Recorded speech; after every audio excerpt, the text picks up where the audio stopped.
سوات ته مو بوتلی وو، ثوابات ته مو بوتلی وو، دانې په هسپتال کې مو دغه کړی وو، هلته کې مو 2-3 میاشتې علاج کړی وو. او بیا دا ځای راته چوخو چې دلته کې راغلو ان شاء الله تعالی چې دلته کې ما په خپله هغه اندازه واخیسته د ډاکټرانو هغه اخلاقو ته د دوه هغه دغه ته مو وکتل 10 منټه زه په پیله چې راغلم نو کېناستم ورسره که نه تماشه مې دار څه وکړه نو یاره ما ته په خپل ذهن باندې دا ځای ښه ښکاره شو یو خاموشي وه ډېره بل دا ځای ډېر مزدار و لکه د مریضانو لپاره ډېر ښکلی پروګرام نو ما په خپله باندې بیا دا زوی مې راوستو او دلته کې مې داخل کړو او انشاءالله تعالی چې لکه اوس ښه دی ډېر ښه دی ډېره ګزاره یې کړې ده او ډېر الله دې په دې نور رحم وکړي او زما دا بچی چې دي دا خدای پاک ډېر ښه کړو لکه زه مطمئن شوم چې ما کم تاوان کړی اپازې راغی لکه بې ځایه دا نه مخکې مو وایم تقریبا چې 3 میاشتې مې یو پېره هغه هسپتال کې تړی په هسپتال کې دغه کړی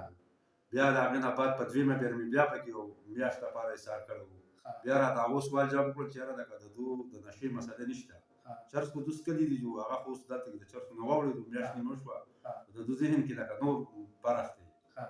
نو ما بیا دلته کې راوستم دلته کې انشاءالله چې دلته څومره وخت وشو چې راغلی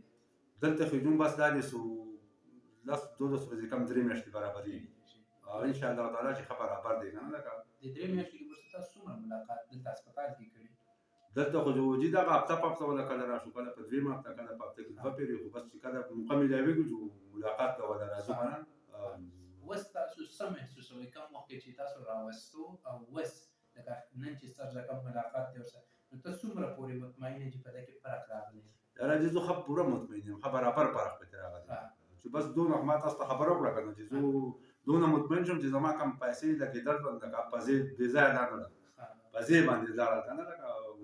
چې سړی ښه شي نو دې ته پزې تلل وایي انشاءالله تعالی چې ډېر ښه دی او لکه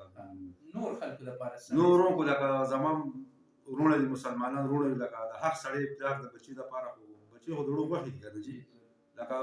بچي خو دا پروا نه ساتي یاره زما پلار یا مور و پلار سره خو احساسي که نه خو دې هر څنګه دغه نو لکه زه خو یم چې یاره څومره لکه یو سړی نشه کوي یا څو دغه ذهن مسلې سین لکه چې دلته راشي ما ته دې پیدا راورسېده انشاءالله چې نور مسلمانان ته دې هم پیدا ورسېږي دا خو لکه